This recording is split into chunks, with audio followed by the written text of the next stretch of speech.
इस विषय को 3 पार्ट में डिवाइड किया है। शास्त्रीय पक्ष के विषय में वल्लभाचार्य की जो कमेंट्स हैं वो ऐतिहासिक रूप से वल्लभ संप्रदाय में हमें तीर्थ यात्रा के जो उल्लेख प्राप्त होते हैं, और सांप्रदायिक शिष्यों के लिए वल्लभाचार्य ने जिस रूप में तीर्थ यात्रा को इनिशिएट किया है। ऐतिहासिक रूप से महाप्रभु श्री वल्लभाचार्य अपने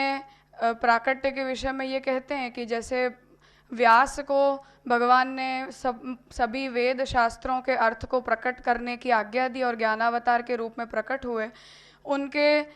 व्यास के द्वारा प्रकटित वेदार्थ के निरूपण रूप भागवत को समझाने के लिए श्री वल्लभाचार्य को आज्ञा हुई, और वेदार्थ के रूप में भागवत को एक्सप्लेन करने के लिए दशविध लीलाओं का निरूपण, सर्ग से लेकर आश्रय पर्यंत की लीलाओं का निरूपण उन्होंने सुबोधिनी टीका द्वारा करके और कृष्ण भक्ति के संप्रदाय को इनिशिएट किया। 11 वर्ष की आयु से लेकर 30 साल पर्यंत आपने भारत के सभी विष्णु तीर्थों का पर्यटन किया, और उन विष्णु तीर्थों के पर्यटन में अपने साकार ब्रह्मवाद अथवा तादात्म्यवाद का जो फिलोसॉफिकल स्टैंड है उसे एस्टैब्लिश करते हुए 84 वैष्णवों को इनिशिएट किया, जो महाप्रभु श्री वल्लभाचार्य के सबसे पहले शिष्य हुए। और आपने जो यात्रा की उसमें केवल व्रजमंडल नहीं, परंतु इंक्लूडिंग जगन्नाथपुरी, बद्रिकाश्रम, व्रजमंडल, द्वारिकापुरी, पंढरपुर, और साउथ में अगर हम देखें तो त्रिवेंद्रम, वर्कला, श्रीरंग जी, इन सभी स्थानों को लेते हुए भारत की 3 बार पृथ्वी परिक्रमा आपने की। और आपके शिष्यों में भी नरहरि सन्यासी और अच्युतदास सनोडिया वगैरह ऐसे वैष्णव हुए जिन्होंने तीर्थ पर्यटन को देहपात पर्यंत रखा और आजीवन कृष्ण भक्ति की प्राप्ति के लिए तीर्थाटन किया। ये ऐतिहासिक रूप से वल्लभ संप्रदाय में जो प्राप्त होते हैं तीर्थाटन के वृत्तांत वो हैं। शास्त्रीय पक्ष को लेकर वल्लभाचार्य वस्तुतः वैसे भक्ति संप्रदाय कृष्ण को लेकर महाप्रभु जी ने इनिशिएट किया,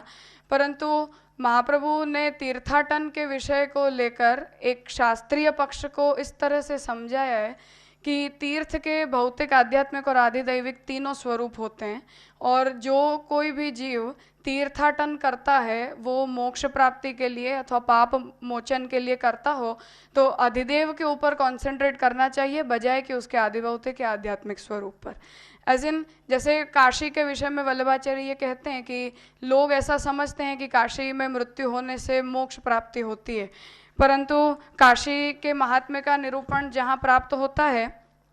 उस विषय में वल्लभाचार्य ये कहते हैं कि तारक मंत्र का उपदेश शंकर जिस व्यक्ति का मृत्यु शिव भक्ति करते हुए होता है उसे करते हैं। तो तात्पर्य है कि मृत्यु काशी में हो जाने मात्र से किसी की अधिकारिता शिव भक्ति में सिद्ध नहीं होती है, परंतु पंचदेवोपासन और एकनिष्ठ देवोपासन, ये तंत्र की जो 2 प्रक्रिया हैं, उनमें से एक देवोपासन में शिव के प्रति अनन्यता से शरणागत और समर्पित होने वाले भक्त को ही शिव के तीर्थाटन से मुक्ति अथवा पाप मोचकता की प्राप्ति होती है। तो आधिदैविक पक्ष के ऊपर आपका एम्फोसिस हमेशा रहा है। वही बात व्रजमंडल के लिए भी है और अन्य सभी तीर्थों के लिए कि कृष्ण अधिदेव हैं तो उनके ऊपर कृष्ण भक्त को कॉन्सेंट्रेट करना चाहिए। कोई देवी भक्त है तो देवी के आधिदैविक स्वरूप के ऊपर कॉन्सेंट्रेट करना चाहिए, और शिव भक्त है तो सेम वे। केवल स्थान जो है वो मोक्ष देने के लिए सक्षम नहीं है, उस स्थान का महात्म्य अधिदेव के आवास से बढ़ता है अथवा अधिदेव संबंधी किसी चरित्र से बढ़ता है, जिसके लिए महाप्रभु आज्ञा करते हैं कि तीर्थादौ अपिया मुक्ति ही कदाचित कस्यचित भवेत कृष्ण प्रसाद युक्तस्य नान्यस्येति विनिश्चय। जो अधिदेव के द्वारा कृपा युक्त है उसे ही उस स्थान से मोक्ष प्राप्ति होती है। स्थान के निवास या तीर्थाटन मात्र से मुक्ति आदि फलों की प्राप्ति नहीं होती है, जिसके लिए काशी महात्म्य को जैसे मैंने बताया तो उसके लिए आप आज्ञा करते हैं कि काशी महात्म्य पापी नाम भैरवी यातना कथना तत्र देहांते तदैवोपदेश मुक्ति न सिद्ध्यता। क्योंकि काशी में मुक्त होने वालों को भी भैरव की यातना प्राप्त होती है, ऐसा निरूपण आता है जो काशी में रहकर पाप करते हैं। तो तात्पर्य है कि अधिदेव के ऊपर हमने कॉन्सेंट्रेट नहीं किया और स्थान से शुद्धि होती है ऐसा मान लिया तो वो मुक्ति के लिए योग्य विचारधारा नहीं है। आधुनिक काल के लिए, क्योंकि महाप्रभु का प्राकट्य कलिकाल में हुआ बिफोर 550 ईयर्स, इसलिए महाप्रभु उस टाइम को देखकर भी ये आज्ञा करते हैं कि सर्व मार्गेषु नष्टेषु कलौ च खलधर्मिणि पाषंड प्रचुरे लोके कृष्ण एव गतिर्मम म्लेच्छा क्रांतेषु देशेषु पापैक निलयेषु च सत्पीडा व्यग्रलोकेषु कृष्ण एव गतिर्मम गंगादि तीर्थवर्येषु दुष्टैः एव आवृतेषु। अर्थात गंगा आदि जो तीर्थ स्थान हैं वो भी दुष्ट और म्लेच्छों के द्वारा आक्रांत होने से, बाय म्लेच्छ I am not referring to the person who is of म्लेच्छ जाति but whose acts are like म्लेच्छ, तो कर्म से म्लेच्छ और जन्म से म्लेच्छ, तो उनके द्वारा आवृत होने से स्थान के अधिदेव तिरोहित हो चुके हैं, इसलिए उन स्थानों से मोक्ष नहीं मिलता है, अधिदेव के उपासन से मोक्ष मिलता है। इसलिए तीर्थ यात्रा का जो प्रकार आपने समझाया है उसके लिए भी आप ये आज्ञा करते हैं कि तीर्थाटन जब भी किया जाए तो अधिदेव के नाम संकीर्तन और अधिदेव के प्रति समर्पण के भाव से किया जाए, जिसके लिए विदुर जी द्वारा किए गए तीर्थाटन और उद्धव जी द्वारा किए गए तीर्थाटन का जो वृत्तांत श्रीमद् भागवत में मिलता है उसकी सुबोधनी में आप आज्ञा करते हैं कि तीर्थयात्रायाम एवं क्रमः अन्वेषणार्थम प्रथमम पर्यटनम, अर्थात अधिदेव के अन्वेषण के लिए पर्यटन करना चाहिए। ततो अंतर बहिर् नियमाः ततोपि व्रतानि, उसके लिए अंतर और बाहर के नियम बताए जाते हैं, वो नियम केवल उसके आदिभौतिक स्वरूप को देकर नहीं बताए गए हैं। तत्र मध्ये एकांते ध्यानाद्यर्थनम उपवेशनादि रूपा स्थिति ही, उसमें सबसे पहला साधन है कि एकांतवास करना है तीर्थ में, यदि संग की आवश्यकता नहीं है तो, संग की आवश्यकता है तो समान भाव वाले लोगों के साथ संग करना है। पवित्रैक रात्रांतरिका आहारादि जीविका यस्य इतिवा, उनमें व्रतों को धारण करना है जिसमें एक दिन छोड़कर एक दिन ही आजीविका का उपाय करना, भोजन करना। त्रिकाल स्नान भूषयनाभ्यंग वर्जनादयः त्रयो गुणाः दोषत्रय निवारकः, 3 समय स्नान करना, भूमि के ऊपर शयन करना और मार्जन आदि जो स्नान के विशेष उपकरण हैं उनका त्याग करना, अर्थात सभी प्रकार की जो लेविश लाइफस्टाइल है उसे छोड़ना, और परिवार के लोगों से बचने के लिए अवधूत वेश का धारण करना, अन्यथा भक्ति मार्गी संन्यास में उसकी आवश्यकता नहीं है। तत्र हेतु अवधूत वेशः कृत्रिम वेशधारी, वो कृत्रिम वेश है। व्रतानि चत्वारि ही एकादशी उपवास सर्वभूत दया यथालाभ संतोष सर्वेंद्रियोपशमश्च, इन 4 व्रतों को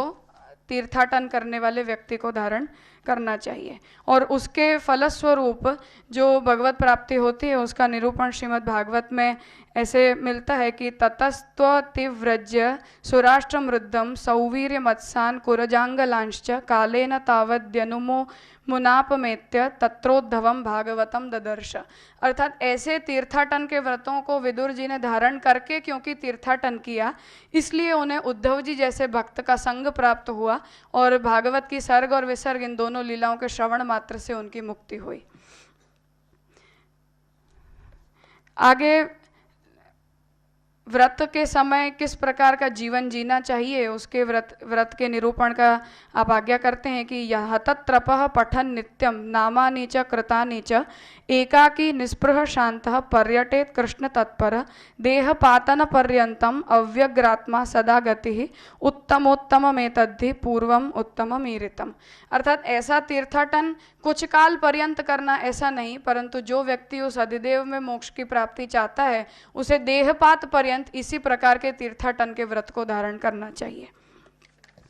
ये शास्त्रीय पक्ष के विषय में जो आपकी कमेंट्स हैं वो है। अब शुद्ध रूप से वल्लभ संप्रदाय में जिस प्रकार के तीर्थाटन अथवा संन्यास आदि के प्रकार मिलते हैं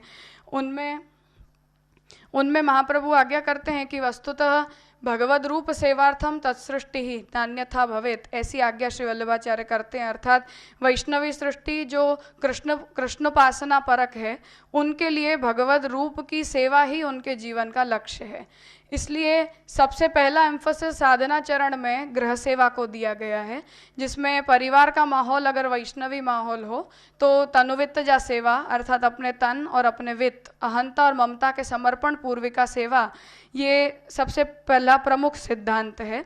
परंतु उसके अभाव में अनुकल्पतया तीर्थाटन के प्रकार बताए गए हैं। अर्थात जिस व्यक्ति के लिए अपने घर में कृष्ण सेवा संभव नहीं है अथवा कृष्ण का श्रवण कीर्तन स्मरण घर में पॉसिबल नहीं है, उसके लिए ही गृह त्याग की आज्ञा दी गई है। क्योंकि महाप्रभु आज्ञा करते हैं कि अपरिपक्व अवस्था में संग दोष और अन्न दोष ये दोनों ही भक्त के ऊपर हावी हो जाने की वजह से भक्तिभाव के ह्रास की शक्यता रहती है। वो संभावना होने से गृह त्याग केवल परिपक्व अवस्था में बताया गया है, अपरिपक्व अवस्था में गृह त्याग को महाप्रभु ने इनिशिएट नहीं किया है।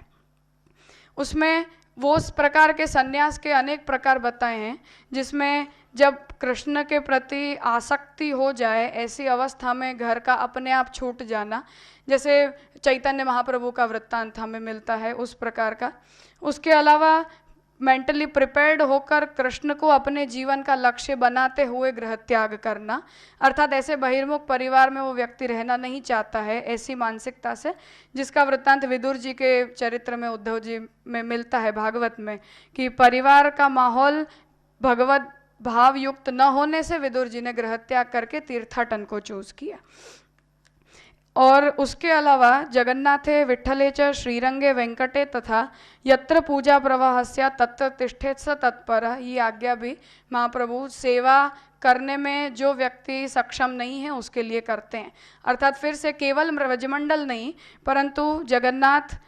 पांडुरंग श्री विठलनाथ जी, श्रीरंग, वेंकटनाथ आदि जितने भी विष्णु तीर्थ हैं जहाँ मर्यादा मार्गीय प्रकार से आगम तंत्रोक्त पूजा का प्रवाह निरंतर चल रहा हो, उन स्थानों पर भगवत भाव युक्त होकर उस व्यक्ति को परिचर्या परायण आजीवन रहना चाहिए। इतने प्रकार के तीर्थाटनों का निरूपण आपने किया है। और अंततः कंक्लूड करते हुए महाप्रभु ये आज्ञा करते हैं कि नातः परतरो मंत्रो, नातः परतरस्तवः, नातः परतरा विद्या, तीर्थम नातः परात्परम। अर्थात किसी भी प्रकार के साधन का अवलंबन कृष्णासक्ति की भावना से करना चाहिए। और यही बात हर एक अन्य उपासनाओं के लिए भी महाप्रभु बताते हैं, शिव की हो या देवी की हो।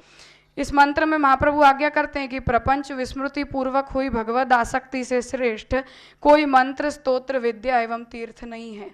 तो तात्पर्य है कि हमेशा अधिदेव के ऊपर कॉन्सेंट्रेट करना और भौतिक और आध्यात्मिक स्वरूपों को बहिरंग मानते हुए अंतरंग भाव अधिदेव में तिष्ठ करना, इस रूप से महाप्रभु जी ने तीर्थाटन का निरूपण किया है। धन्यवाद।